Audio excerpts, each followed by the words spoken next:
Hey guys, hopefully y'all can hear me. I got Janet with me. She's coming in here to sit down.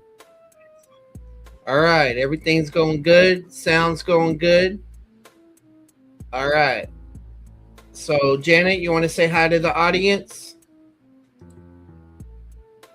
Your sound, you're muted. Give yourself access. Janet hasn't been on here in a long time, so I look like a short person. I am short, but actually, Janet is shorter. Okay, your sound is low. Turn yourself up.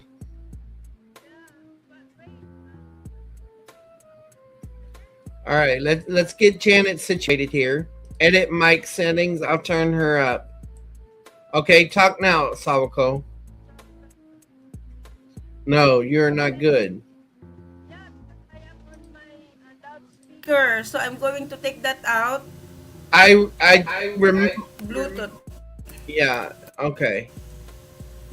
Bluetooth. Yeah. Okay.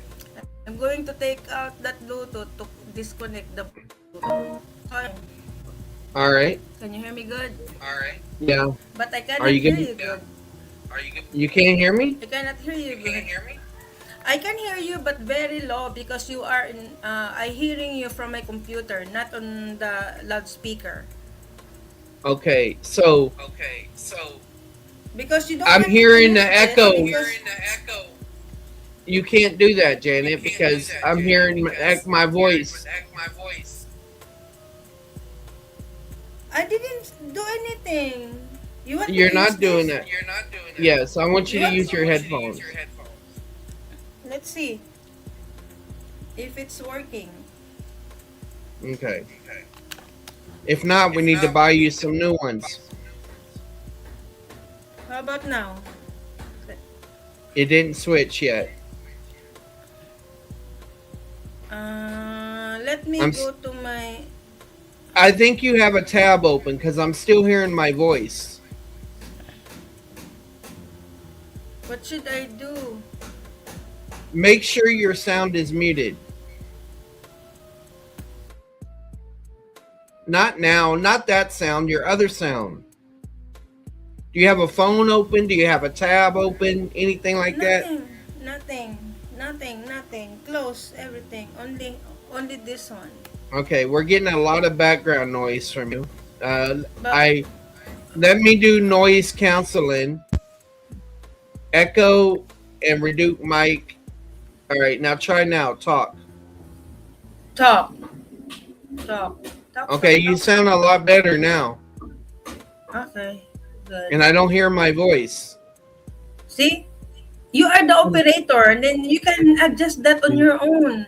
Because here I don't know I any. hit echo canceling and it worked. See, Okay, look at that. so I canceled your echo. All right. So uh, uh, oh, I hear people with drills. You're hearing people with. Yeah, that's my neighbors. Sorry. It's all See, right. this is the thing. Every time if I'm going to go live, I Mm-hmm. don't know. Maybe in the evening after their work, I cannot do Okay. live. Yeah. All right. Well, Anyway, you're fine. We can ignore them. All right. So will you pray us in before we begin? You muted yourself. what we're going to do? We're going to study. We're going to make descriptive summaries for Second Samuel. Okay. Father God, Lord, thank you so much for this opportunity to study your word together with my baby. Lord, thank you so much that I have time now. And just pray for, please take away the distractions that I can focus. Especially, we were going to do a descriptive summary of their God. And so give me wisdom and also for Charles to prepare his seminary works. Lord, thank you so much. In all this, I thank you in Christ's name. Amen. Amen. All right. So I'm going to share my screen.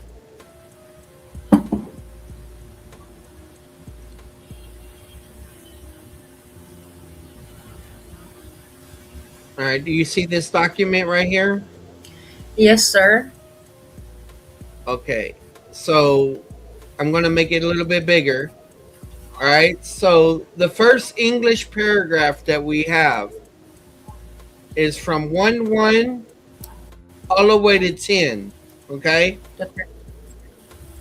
So go Okay. ahead, start reading, and you can tell me to highlight things if you want. Uh, But we're not going in detail. We're just doing descriptive summary.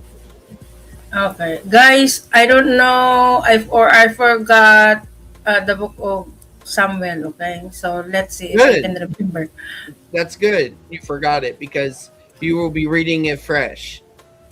All Mhm. right. Go ahead.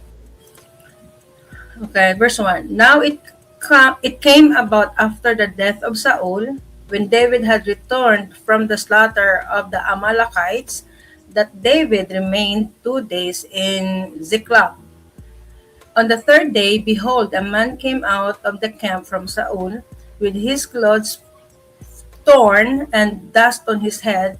And it came about when he came to David that he fell to the ground and prostrated himself.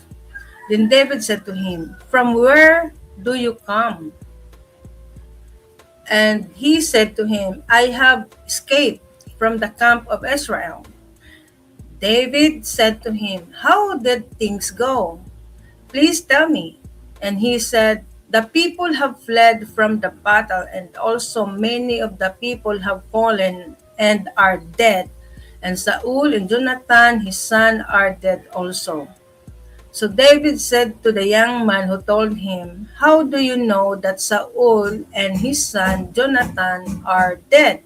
The young man who told him said, "By chance I happened to be on Mount Gilboa, and behold, Saul was leaning on his spear, and behold, the chariots and the horsemen pursued him closely." 7. When he looked behind him, he saw me and called to me, and I said, "Here I am." He said to me, "Who are you?" And I answered him, "I am a Malachite." Then he said to me, "Please stand beside me and kill me, for agony has seized me because my life still lingers in me." So I stood beside him and killed him because I knew that he could not live after he had fallen. And I took the crown which was on his head and the bracelet which was on his arm, and I have brought them here to my Lord. Okay. So close your eyes if you want and tell me your descriptive summary. Okay, but before that, at first I thought that the first the person that David talking is Saul, but I learned that when he said that Saul is dead and Jonathan. So, but anyway, uh, my understanding of the passage, or as I remembered, is this: that there's a person from the battle that where Saul, Jonathan fighting to the to the enemies, and then it comes out that Saul is wounded, and but before that, this person telling David that Jonathan and Saul is dead, and then he described how Saul dead, how Saul dead, and then he said, he said that because Saul asked him, but before he asked him, he asked about who he was, and then he is one of the Malachites. Then they Saul asked him to kill him, so that the agony will cease or will ease. So then he killed Saul and bring the crown and the bracelet to David. My So goodness, you David, memorized the whole story. so David, David, David is his Lord. These Amalekites. Okay. So the expectation is, will David kill him? Kill him who? Who's him? Will David kill the man? David may kill the man. Okay. Will David kill the man? He might. Let's see. Okay. So read the descriptive summary that I wrote right here based on your words. A person from the battle returns to tell David that he killed Saul. David had just returned from. David has. Oh, I didn't say that. David had just returned It's a from killing a paraphrase man. of your paraphrase. Okay. And this man was also an Amalekite. So the expectation is that David will kill him. Yeah, because he is Amalekites. They are battling the Amalekites. Okay. So we got that one done. Mm-hmm. All right. So now we're going to do 11 through 16. Okay, go 11 ahead. to. Did you put my on Bible with Janet on this? Everything. I think I put everything. Okay. Thank you. So 11 to Yeah. 11 to. Okay. Then then David took hold of his clothes and tore them, and so also did all the men who were with him. They mourned and wept and fasted until evening for Saul and his son Jonathan, for his son Jonathan, and for the people of the Lord and the house of Israel, because they had fallen by the sword. David said to the young man who told him, "Where are you from?" And he said, "I am the son of an alien, Alien. alien. Okay. I am the son of an alien, an Amalekite." 14. Then David said to him, "How is it you were not afraid to stretch out your hand to destroy the Lord's anointed?" Yeah, right. And David called one of the young men and said, "Go, cut him down." So he struck him and he did. Yep, the answer is yes. 16. David said to him, "Your blood is on your head, for your mouth has testified against you, saying, I have killed the Lord's anointed." Okay. So what's your descriptive summary? So my descriptive summary is, when David heard the news from these Amalekites, an alien, he tore out, the result of hearing from that kind of news. He tore out his clothes at the same thing with the others, or kinsmen of David. And then David asked him, uh, why you have a strong courage to face me, like that, because he is also an Amalekite. So after hearing that, I think David emphasizes that Saul is God's anointed one. And then uh, and then David commanded one of his servant of his kinsmen to kill this person who brought the news to him. And they and the kinsmen of David killed him, cut him off, and he said that his blood is something like, his I forgot. Yeah, he's held accountable, right? Yeah. He is an accountability or accountable of what happened to Saul, because Saul is God's anointed one. Right. Okay. Yeah. So your turn. Read this. Read what I wrote. I gotta write one more thing. It's my turn. When David heard the news, David and his men grieved Saul's death, and then had the Amalekites killed for killing the Lord's anointed. If he were to kill one king, he could try to kill David. Yeah, David didn't do that in First Samuel. Yeah, David would never kill Saul. Yeah, even though there is many chances to kill Saul, but Yes. David did not. So I remember Samuel then. So David did not do that. Right. Okay. Continue reading. 17. Then David chanted. What chanted again? Chanted. It's Uh-huh. like you repeat words over and over again, like you're Okay. singing a song, maybe. Ulit-ulit.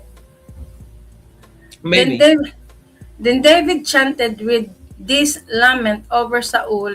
Okay. Janet, you should read so that you can understand what chanted is. Yes. Then David chanted with this lament over Saul and Jonathan his son. And he told them to teach the sons of Judah the song of the bow. Behold, it is written in the book of Jashar, your beauty, O Israel, is slain on your high places. How have the mighty fallen? Tell it not in Gath. Proclaim it in the streets of Ashkelon. Or the daughters of the Palestines will rejoice. The daughters of the Philistines. Ansar, Philistines. yeah, the It's not Palestinian, the Palestinians. No, it's the yeah, Philistines. uh, ah, Philistines, okay, will rejoice. The daughters of the uncircumcised will exult. O mountain of Gilboa, let not dew or rain be on you, nor fields of offspring, for there the shield of the mighty was defiled, the shield of Saul not anointed with oil. What does that mean? The shield of Saul not anointed with oil? Verse 22, from the blood of the slain, from the fat of the mighty, the bow of Jonathan, Bow. Bow. uh, the bow? It's bow. Like bow and arrow. Okay. I thought it's bowing. Bow. No. Sorry. The bow of Jonathan did not turn back, and the sword of Saul did not return empty. Saul and Jonathan, behold, and pleasant in their life. Will you scroll up because the comments up. Saul and Jonathan, beloved and pleasant in their life, and in their death they were not parted. They were swifter than eagles. They were stronger than lions. O daughters of Israel, weep over Saul, who clothed you luxuriously in scarlet, who put ornaments of gold on your apparel. How have the mighty fallen in the midst of the battle? Jonathan is slain on your high places. I am distressed for you, my brother Jonathan. You have been very pleasant to me. Your love to me was more wonderful than the love of women. My goodness.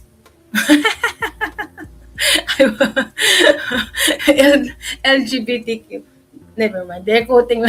Sorry, I Yeah, mentioned you're that. right. They do quote that. Yeah, you're right. Yeah. School up, please. No, because I encountered LGBTQ before and decoded that. I just remembered. I am this. Okay. How have the mighty fallen and the weapons of war perished? Okay, so what is this, Asawako? Oh no! Wait. And What did I? Crab said you're doing great. Oh, hi, Crab. Yeah, John, the person that I can't say his name right now, but the Okay, one okay, that okay. was in the GS group with us. Oh, which one? In here or in there? Which one? Huh? Doing good or what? Now or earlier? Now in the year now you're doing good Excuse me. now. I'm Okay, sorry. Sneezing. it's all right. It's okay. Okay. Thank you so much. You are doing great. You're no, maybe you are saying you're doing great, not me. But it just said you're doing great. So Yeah. my descriptive summary is Look like, what he told you. what did I told me? What did I told me? Look at the comments, Janet. You're, oh my. You're always doing good. I was the one with the glasses. Yeah. With the with the blue headphones on, and Oh yeah. he was I the one going into the Greek. oh, that one. Okay. Yeah. All Okay. right. Hi. All right, Janet. Now you're probably distracted, but what is Yeah. what is your descriptive summary for what you just read? So you think that I could remember? So, but anyway, yeah, it David, his lamentation, or can I say agony, from that time that Saul become is dead. So David Yeah. repeated, I don't know how long did David lament from Saul's death, and he, like a song that he referred to the Israelites to lament, to, that that uh, their king is dead, and David uh, David remembered how he loved Jonathan, and yeah, how he loved Jonathan, because David and Jonathan is like brothers. They treating each other like brothers. So David uh, calling Israel to mourn, as to mourn more, meaning to, you know take it seriously, why their king become fallen. What is the meaning of that? Because it seems like David is questioning the Israelites, why Saul fallen, or become dead. Hmm. Okay. So yeah, and yeah, not encouraged, I should say. He encouraged them to lament, to be aware of, like that. So Okay. Good. Now read my descriptive summary. good. You always say good, but not good. Anyway, It's good. uh 17 to 27. David lamented Saul's and Jonathan's death, which included blessings and curses. Yeah. David sets an example for how the king should be treated. David and Jonathan were like brothers. Oh, this Ode. Ode. ode occurs in a similar place to Hannah's ode. You know how the book of First Samuel starts out with Hannah giving praise? The book of Second Samuel starts out with David giving this lamentation. Oh, I don't remember. If I read, like now, I read, I. But thank you for telling me, because I Okay. forgot. It's all right. Unless I read. All right. So these were English paragraphs, but this is one pericope, chapter division. Okay. So Yeah. here's the challenge, Sawako. Oh Lord. How are you going to get one big idea out of all of this? Make a descriptive summary out of all of this. One big idea, only one point, only one. Oh, no, it don't have to be one point. Just make a descriptive summary from this. You want to read it all together and then make your descriptive summary? Uh, Yeah, yeah. on Read it that, again. Read it again, and then we'll hear your descriptive summary. not by paragraph. That's a three paragraph. Can I do the three paragraph and then later on can we just no? You want me to I just want you. shortcut? I want you to read these, okay? Mm. And then we will bring the idea up there. Okay, but for Oh, are now, you saying you want to make a short version of this one? yeah. Okay. All right. Before Yeah, we we were can do that. We can do that. okay. Okay. 1 to 10. What are you Re- doing? Read out Okay. loud. Okay. 1 to 10. A person from the battle returns to tell David that he. So anyway, in my one word, no, 2 or 3 words that I'm going to describe this is the death of Saul and Jonathan. Okay. All right. I would say this. You're right. David kills the killer of Saul. Now it's possible he was lying. Some people say he was a lion. Saul and laments Saul and Jonathan You're as doing you're doing better than example Charles Hill. as an example of how the king should be treated. Okay.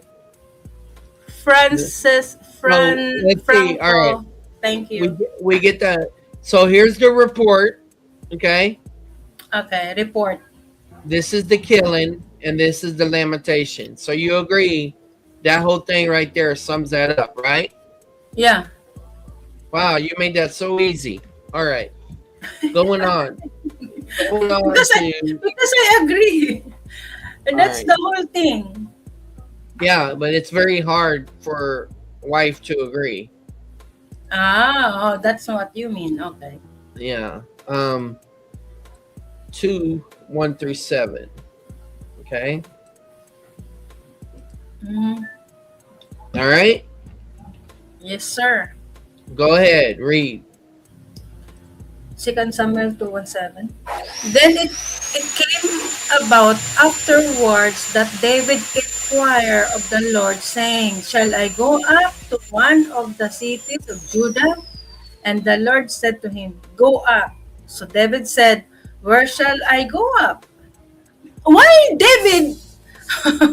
why, why David asking go up and yet he don't know where to go up? Yes. Go up means go up to battle or go up to something. Okay. Then it came about Yeah. I misunderstood Go up. The reason go up is being used a lot of times is Yeah. because Zion is like a mountain. So you always Oh. go up to Jerusalem. Mm. Yeah, go up. Okay. Okay, they are used for battle. Okay. Then I came about afterwards that David inquired of the Lord, saying, Shall I go up to one of the cities? Oh, here we go. I didn't understand this. Shall I go up to one of the cities of Judah? And the Lord said to him, Go up. So David said, Where shall I go up? And he said, To Hebron. So Yeah. David went up there, and his 2 wives also, Ahinoam, the Jezreelites, and Abigail, the widow of Nabal, the Carmelite. And David brought up his men who were with him, each with his household, and they lived in the cities of Hebron. Then the men of Judah came and there anointed David. Sula, please, the comments and covering it. 4. The men of Judah came and there anointed David king over the house of Judah. And they told David, saying, It was the men of Japheth Gilead who burned Saul. Oh, Jabesh Gilead. David sent messengers to the men of Jabesh Gilead, and he said to them, "May you be blessed of the Lord, because you have shown this kindness to Saul your Lord, and have buried him." 6. Now may the Lord show loving kindness, excuse me, and truth to you, and I also, wait, when it has a hyphen, hyphen, what is that? Semicolon, I should say. Semicolon. Semicolon. What that means when it then there's a following A statement? semicolon is combination of two sentences. Yeah, I know. In in I know a combination with the two sentences, but anyway, never mind. Okay. Now that now may the Lord show loving kindness and truth to you, and I also will show this goodness to you, because you have done this thing. Now therefore, scroll up please. Now therefore, let your hands be strong and be valiant, for Saul your Lord is dead, and also the house of Judah has anointed me king over them. Why is that king over them? But he's talking to them, right? He's talking to the, He's talking to Jabesh Gilead people right yeah. there. And then and seven says, and Okay. seven. Do your descriptive summary first, then we can answer questions. Oh my goodness. That's why I want to have clarification so that I can do my descriptive summary correctly. All Correctly. right. Correctly. Anyway. Yeah. And after lamentation, uh, Mm-hmm. Saul, or, Saul talked to God, and asking what he's going to do if you need to go up to battle or whatever, uh, one of the city of Judah, and the Lord, yes, you go up. God mentioned specifically to Hebron, and then when he reached Hebron, the people there anointed David to be a king for them. Oh, so David, okay, to be a king for them, and David heard the news about Saul's burial, and he thanked David, thanking them, the what's that, Gilead, that people, thanking them because of what they are doing, and David blesses them by saying that be strong, you will be, something blessed because of what of their loving kindness to Saul for what they have done, and that's it.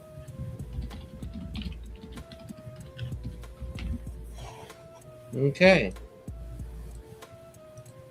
All right. So read what I wrote.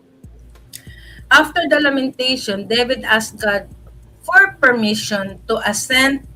To ascend, he was told to go to Hebron, and was anointed king.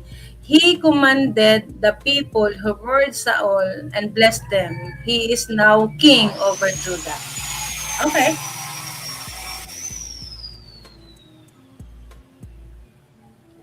Oh my, I struggled so much myself. I really do. Simon, hi. What are you struggling with? Let me, I cannot control the cannot control the comment to see all. Oh my, I struggled so much myself. I really do. Do what? She doing well. All this stuff is heavy. Thank you. Thank you. just a descriptive summary, how you understand them, you know. And it's so difficult for me at first, but when I keep on doing that with my baby, Charles, baby, I used to it, but sometimes I cannot understand, the main point. I cannot point the main point. So Charlie will do the things. Okay. Second Samuel 8 to what? 2, 3, verse 5. Oh my goodness, so long. Yeah, Very we'll have to long. chop.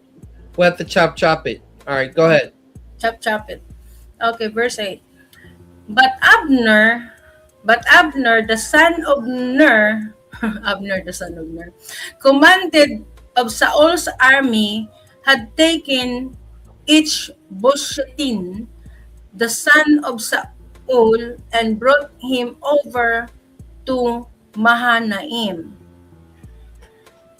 Abner, the son of Ner, who is related to Saul.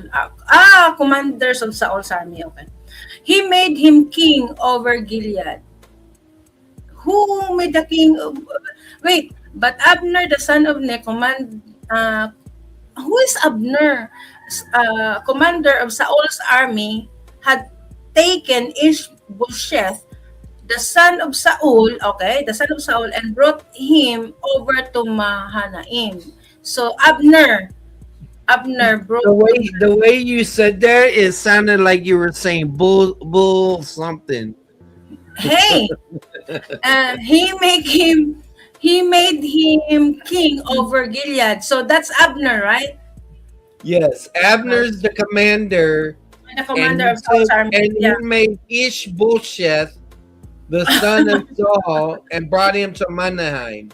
Okay, So okay, okay. Abner took Saul's son and made him a king in Gilead. Oh, you already made that. So why you not write it down? All right, keep going. I was trying to help you because Ishbosheth is hard to do. All right, go ahead. No, I know what is in your mind. But anyway, uh, Yeah, he when David heard this, he's like, Ishbosheth, that he went and made him king when I'm king. stop. All right, Okay. all right. I didn't say nothing. The I just son, read the word. the son of Saul, and brought him over. So that's Abner that he made king. No, that Abner that who made Saul's son to be king, right? In Yes, Gilead, over Ishbosheth is Saul's son. had taken, Ishbosheth, the son Bush, the son of Saul, and brought him, the son of Saul, okay, over the Ashurites, over Jezreel, over Ephraim, and over Benjamin, even over all Israel. So, So so, this is the northern kingdom before the northern kingdom existed. mm. So Ishbosheth, Saul's son, was 40 years old when he became king over Israel. And he was king for 2 years only? Anyway, the house of Judah, however, followed David. Ah, they have division. We are of Yes, David. I don't want the son. So anyway, yeah. the time that David was king in Hebron over the house of Judah. Scholar, please. So where is David? David is in Hebron, and In Judah. yeah, Hebron, if I remember right, is the Golan Heights. yeah. But where is the house of Judah? However, follow the house of Judah. So David is the where is Dern, northern, southern, eastern. Okay, all right. So think of it like this: David's in the southern area because Judah is southern, and the northern is where the others are. So That's what, that's the Ishbosheth. yeah. basically, yeah. Oh, okay. So the other side. The time that David was king in Hebron over the house of Judah was 7 years and 6 months. Now Abner, the son of Ner, went out from Mahanaim to Gibeon with the servant of Ishbosheth, the son of Saul. So only the servant, not including the son of Saul, right? The Ishbosheth. Yes. And Joab, the son of Jeruiah, and the servants of David went out and met them by pool of Gideon. So they have their own camps representative to meet Yes. in one place. Yes. Yes. And they sat down, one on the one side of the pool and the other on the other side of the pool. Then Abner said to Joab, "Now, scroll up please, let the young men arise and hold a contest before us." And Joab said, "Let them arise." So So it's sort of there's an it's event. sort of like David and Goliath again. Yeah. There's an event, yeah. Okay, go ahead. Do descriptive summary of what of 8 through 14 for right now. Oh, okay. So, uh, name Abner, was that? Oh, Abner, yeah. Mhm. The name Abner choose Saul's son Ishbosheth to become a king in southern part. Can I say that? Southern part? Or just call it Israel. Okay, in Israel. And he, can I say that he became a king only 2 years? 2 years? Yes. Okay. Yes. Okay. Compared to David in northern, David being king 7 years and few months. I couldn't remember how many months. Yeah. And That's good. Yeah. yeah, and a few months. And then each of the tribe, can I say tribe? Or each of the kings, Commanders. Commanders. each of kings have a commander to command each both side to to meet in the place to you know to have an event. I don't know what kind of events yet because they just said that To fight the each people, other, most likely. yeah, they are placed, the center of them is a pool, swimming pool. Swimming pool. It's a swimming pool. The others, or the or the Jordan River, I don't know, but anyway, the other side is the Ishbosheth, and the other side is David camp. Good. Yeah. All right. Okay. Okay. All right. So So third, now undo 15 through the next. fifth. So they arose and went over by count 12 by Benjamin and Ishbosheth the son of Saul and 12 of the servants of David. Why is that? Wait, 12 of Benjamins and Ishbosheth the son of Saul and 12 of the servants of David. Each one of them seized his opponent by, oh my goodness, by the head and thrust his sword in his opponent's side. Oh my goodness. So they fell down together. Therefore, the place was called Helkath Hazurim, which is in Gibeon. So all the fighters are dead. It sounds like it. Yeah, opponents, both are opponents. But the day the battle was very severe, and Abner and the men of Israel were beaten before the servant of David.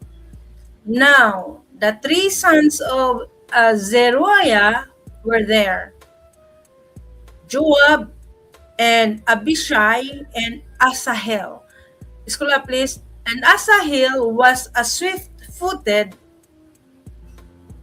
as one of the gazelles which is in the field. Gazelles. Sorry, it's double L. Gazelles which is in the field.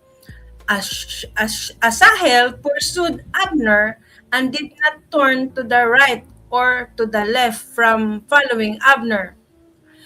Then Abner looked behind him and said, "Is that you, Asahel?" And he answered, "It is I." So Abner said to him, "Turn to your right or to your left and take hold of one of the young men for yourself, and take for yourself his spoil." But Asahel was not willing to turn aside from following him. Abner repeated again to Asahel, turn aside from following me. Why should I strike you to the ground? How then could I lift up my face to your brother Joab? How Why is that? Abner repeated again to Asahel, turn aside from following me. Turn aside from following me. Why should I strike you to the ground? How then could I lift up my face to your brother Joab? However, he refused to turn aside. Therefore, Abner struck him in the belly with the butt and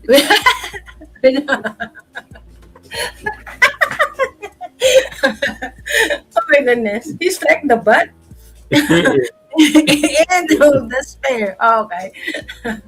So that the spear came out at his back. Ew. Oh my goodness. And he fell there and died on the spot. And it came about that all who came to the place where Asahel had fallen and died stood still. Huh? And it came about that all who came to the place where Asahel had fallen and died stood still. But Joab and Abishai pursued Abner. And when the sun was going down, they came to the hill of Amma, which is in front of Jaya, by the way of the It's wilderness. probably Gia. Gia, okay, Gia, by the way of the wilderness of Gibeon. The son of Benjamin gathered together behind Abner and became one band, and they stood on the top of a certain hill. Then Abner called to Joab and said, "Shall the sword devour forever? Do you not know that it will be bitter in the end? How long will you refrain from telling the people to turn back from following their brothers?" Joab said, "As God lives, if you had not spoken, surely then the people would have gone away in the morning, each from following his brother." So Joab blew the trumpet, and all the people, what's that? Halted, Yeah, it and means stopped. huh? Yes, it means stopped. People halted and pursued Israel no longer, nor did they continue to fight anymore.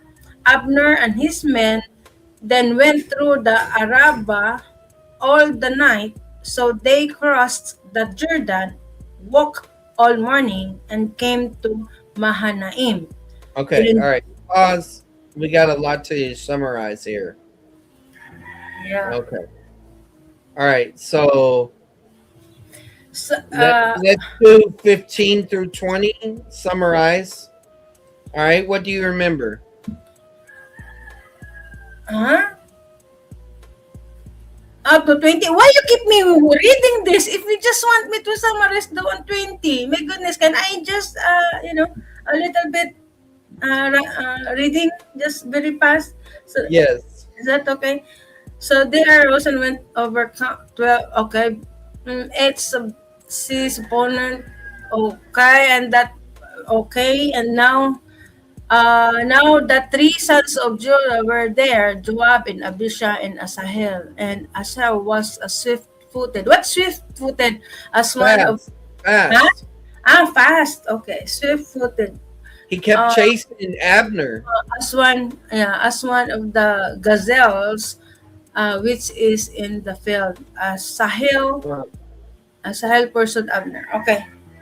So you Oh, remember this is about the 12 people killing each okay. other, right? Okay. Got it. All right, Yeah. go ahead.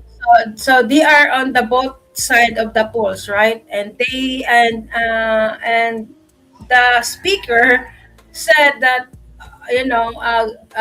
they pick up 12 people to fight each other, and then they all die, all the opponents and the and all of them, both side died. And then the narrator said that during that time, the killing spree is very severe, very severe. And then but there is three sons of, what's that, whose son is that? Three sons of Abner, Saul. Three sons keep on following the. Why they said brothers? Because they are. Why they said brother? Okay, Because what so meaning? Joab, Abishai, and Ashiel are all brothers. Ashiel is chasing Abner. Remember, Joab is David's commander. Mm-hmm. Abner is the one that put Saul's son into power. So he's the other commander. Mm. And so Joab's brother is chasing Abner. Oh, yeah. Okay. So yeah, they are chasing each other. All right.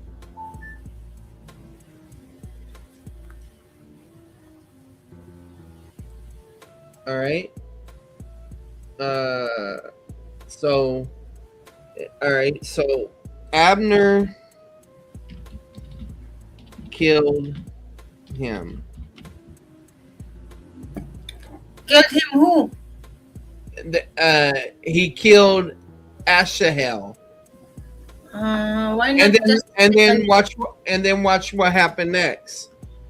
So then Joab and Abishai are going after Abner now because they just killed their brother. Yeah. Okay. Mm-hmm. So the sons of Benjamin, they gathered behind Abner. So you got Job and Abishai, and so Joab and brother go after Abner, and Benjamin sides with Abner. Yeah. In the wilderness of Gibeon, right? Yes. All right. So then let's see what happens in 26. Okay. Then Abner called to Job and said, "Shall the sword devour forever? Like, man, are we going to keep killing each other? Yeah. Do you not now know that it will be better in the end? How long will you refrain from telling the people to turn back from following their brothers?" In other words, man, how long? When are you going to tell these people stop chasing their, quit Ah, avenging your brother's wait, death? wait. I have. All right, Janet has a call. Okay. Uh, Abner calls for Joab to Excuse me for a while. tell. All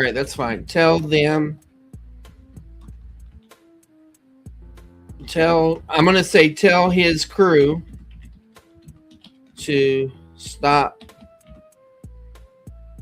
getting involved, because what was happening is like, you killed my brother, now I'm coming after you. You killed my brother, now I'm coming after you. You know, and basically that idea right there. Uh, all right, and then it says, so Joel blew the trumpet, and all the people halted to pursue Israel no longer. So Joab ceased the battle. Abner and his men then went through Arabah at the night, so they crossed the Jordan, walked all morning, and came to Manim. Ceased the battle, and Abner's crew escaped. I'll change it from crew later on, but then Joab returned from following Abner. Then he had gathered all the people together. 19 of David's servants beside Ahishel were missing. But the servants of David had struck down many of Benjamin and Abner's men, so that 360 men died. All right. So it was 19 losses versus 319 losses. All right. And they took up Ahishel, buried him in his father's tomb, which was in Bethlehem. And Joab and his men went all night until they died to Hebron. All right. Now there was a long war between the house of Saul and the house of David, and David grew steadily stronger, but the house of Saul grew weaker continually. All right.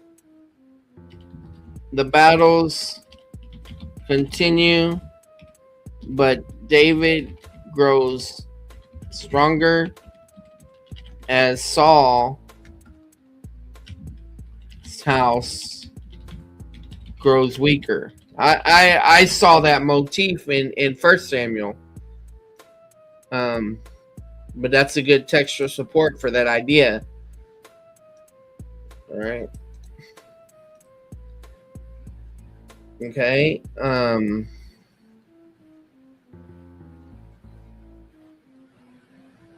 All right, and then we got 3 through 5.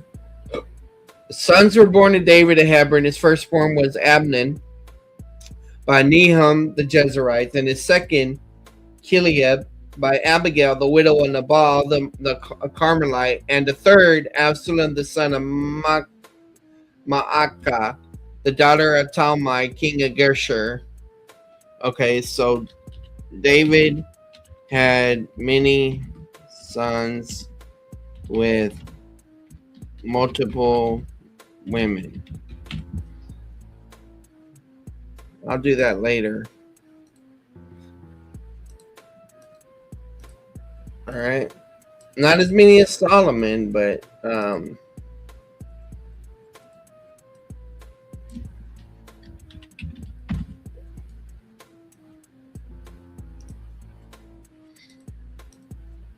okay. Right. Yeah. One is enough. And fourth, Adonijah, the son of Haggith, fifth. And so, yeah, lots of women. Fifth, son of Haggith, the fifth, Shephah, son of Abdul, sixth, Itham by David's wife. Man, dude had a lot of wives. That's before. Jesus break that out already. Yeah, but I thought he only had like 4 wives. If I was counting right, that was about 6. No, all right. You know. Okay, so Asavako. Yes, sir. Now we got to make a summary for all of these. So what is your summary for all of these? Can I read? Yes. Scroll up, okay? Because it's. But later, I'm going to read first. Okay, 8 to 14. Yes. Saul's commander named Abner chose Saul's son to become king in Israel, and he lasted 2 years. But David had been king for over 7 years in Judah. The commanders from both sides planned a contest between the young men, like David and Goliath. 20 to 12. What's 20 to 12? What's that? Here. Okay. Okay. 15 to 20, 12 people killed each other, and the battle was severe, but David's side prevailed. One fast man chased Abner, but Abner didn't want to kill him because he was Joab's brother. Abner killed him. Joab and brother go after Abner, and Benjamin sides with Abner. Abner calls on Joab to order his crew to stop interfering. So Joab case the what sees Yeah, case it sees, ceased. It ceased. yeah, sees the battle, and Abner's crew escaped. So it was 19 losses versus 319 losses. The battle continued, but David grows stronger as Saul's house grow weaker. David had many sons with multiple women. I don't want to say that. But people misunderstood that, especially Muslims. Okay, so the two commanders have uh 12 from each side fight it out, and everybody kept jumping in to avenge their Why brother's why death. cannot just say that Saul's princeman is loser and David is winner? You're right. You could say that. Avenged his brothers to death. Uh, David's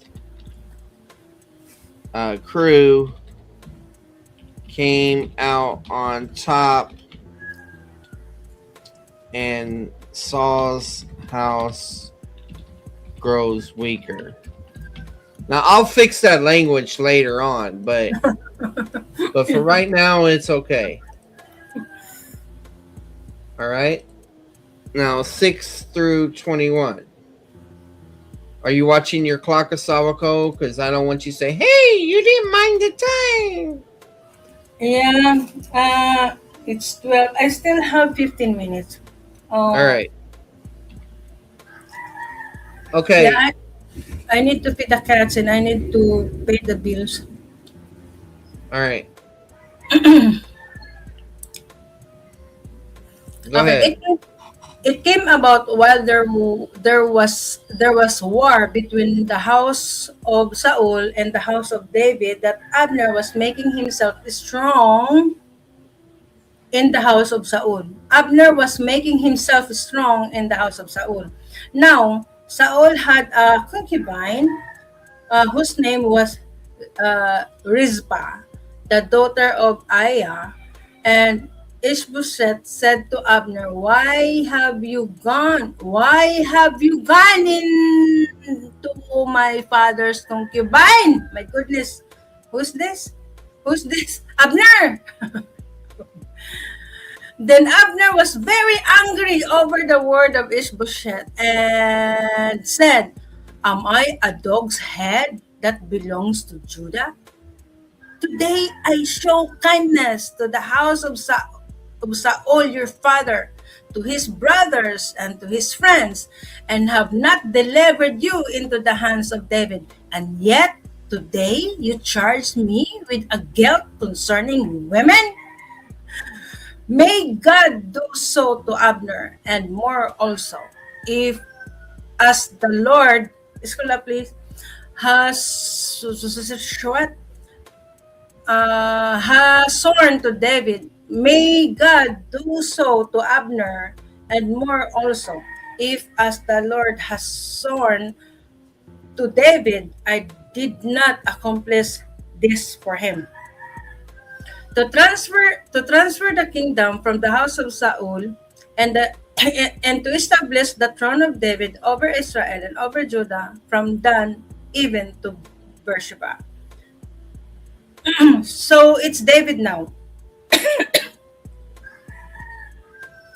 So Abner, so it's not Ishbosheth now. Right. Yeah. So what it looks like this. So this is how I would say this so far. I Mm. would say while Abner put Saul's son on the throne, he now makes himself strong, makes himself a threat to the throne by sleeping with His father's Saul's concubine. Why cannot concubine. just his father's concubine? Well, because I want to emphasize that it's Saul Okay. was sleeping with Saul's concubine. Abner says he could have given Saul's son's head, Saul's son to David, so he should be glad he's alive, basically. Hmm. It's what I'm seeing right there. Okay, and then and let's see, is this Abner's? And this part was a little confusing. Right. Right here, may God do so to Abner and more also. So this is Abner talking, but he's talking like, Now it seems like Abner should be ruined. God ruined Abner, yeah, but and Abner is more. saying these things. So may God do so to Abner more also, as the Lord has sworn to David, I do not accomplish this for him. To transfer the kingdom from the house of Saul, to establish the throne of David over and over. And he could no longer answer Abner a word because he was afraid of him. So he should be glad he's alive. So he'd be glad. I don't understand that part. Go to the Greek then. Well, that's Hebrew. But Ah, no, Greek is it's much about better. commentary. So let me just ask our friend, Let's ask our friend Chat. what does this mean?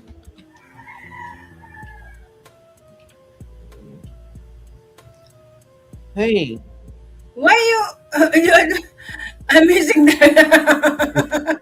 you wouldn't be patient with me. Oh goodness.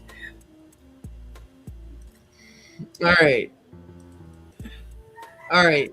So this is Abner's oath in 2 Samuel 3, 9, and 10, and it's doing several things at once. Linguistically, politically, and theologically. I'll walk it clean and then give the sense. The oath formula. May God do so to Abner and more so also. So he's talking about himself in third person. This is a self-maledictory oath, curse on oneself. Abner is Oh, invoking judgment on himself if he fails to carry out what he pledges. So let me look at the Hebrew. Ko ye asher e Elohim vako Yosef. That means add, I think. Implies, and may God kill me, ruin me if I don't follow through. Okay.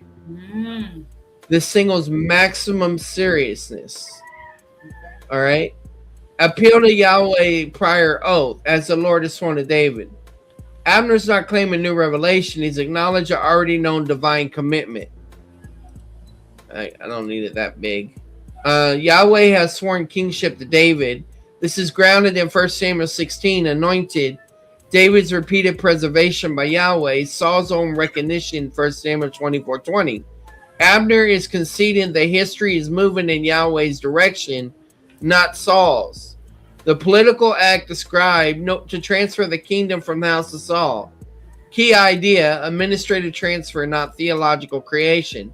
Abner is saying the kingdom already belongs to David by divine decree. Abner will remove resistance, not create legitimacy. This is a shift of allegiance, not a change in God's plan. Establishing David's throne. And establish the throne of David. Important nuance, David's kingship is already legitimate. What is being established is recognized rule, not divine right. This is public national consolidation, not initial appointment. Scope, Israel and Judah, over Israel and all Judah.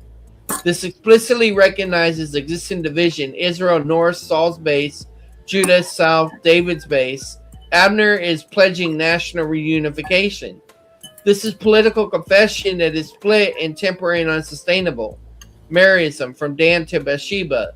Geographical Maryism, Dan far north, Beersheba far south, meaning the entire land without exception. It's not poetic fluff, it's totalizing claim of sovereignty. What Abner's really saying, plain English, may God destroy me if I don't help bring about what Yahweh has already promised, removing Saul's house from power and fully installing David as king over the entire nation. Abner is admitting that he has been resisting God's will, switching sides not out of repentance but realism, using theology to justify a political pivot. Now I understand that, but the thing is, he was being checked for sleeping with the concubine. And so that's what I want to ask it about in a minute. Narrative irony, important. Abner knows Yahweh's will. He's opposed it for years, only acts when personally offended. So the text quietly exposes knowledge doesn't equal obedience. Correct theology can coexist with self-interesting timing. Big picture function of 2 Samuel. This speech publicly vindicates David, removes any charge of David seized power, places blame on Saul's house and Abner's delay, shows Yahweh's promise advancing despite human resistance. One sentence summary. Abner swears a self-curse that he will personally help carry out what Yahweh has already promised, removing Saul's dynasty and publicly consolidated David's rule over the entire nation of Israel. Okay, watch this though.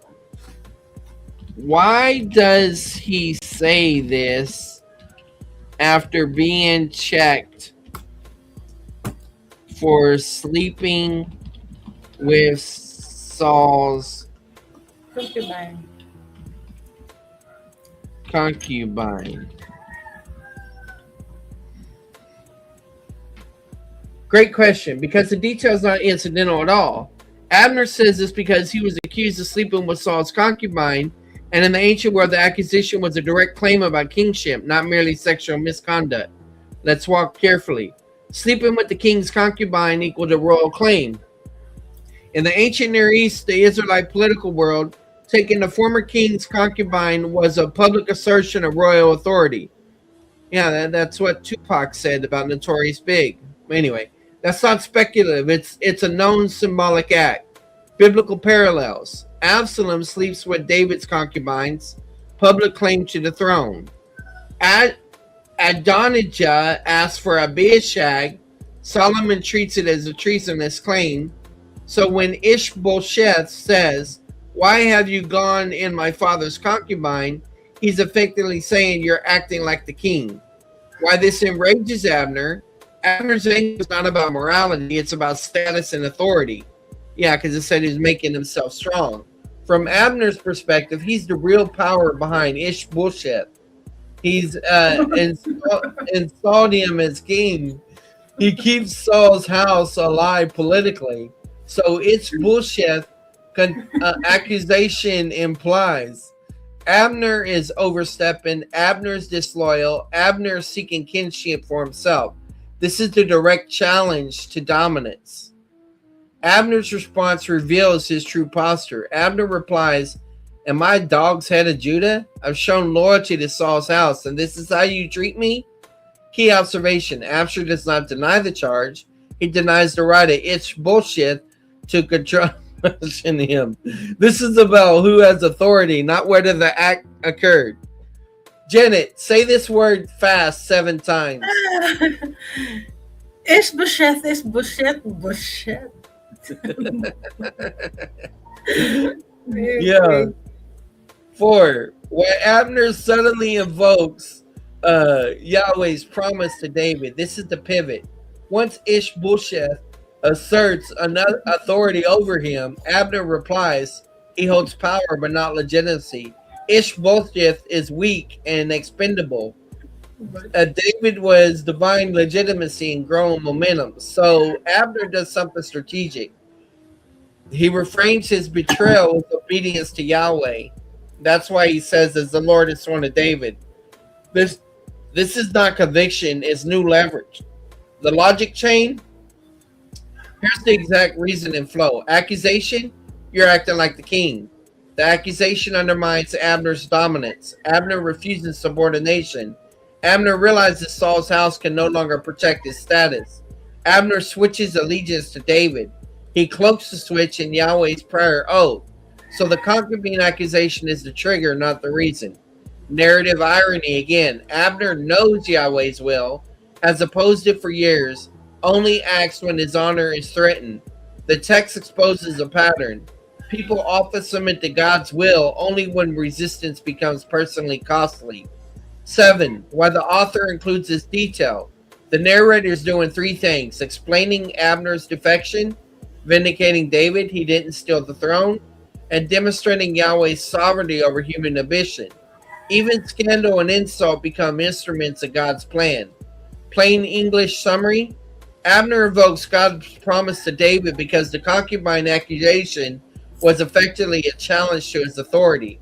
Once Ishbosheth treats him like a subordinate or a rival, Abner abandons Saul's house and justifies his political reversal by appealing to Yahweh's already known plan. If you want, okay, all right, but isn't that taking the Lord's name in vain? Short answer, yes. Morally speaking, it very likely is, but not in the narrow "don't say God's name" sense. The text intentionally leaves Abner exposed, not endorsed. Let's be precise. What taking the Lord's name in vain actually means: Lo tasha et shem Adonai Eloheka lo shavu. I think that's what it is. You shall not lift.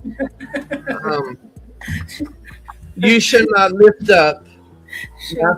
Nasa is lift up. So right here, this word.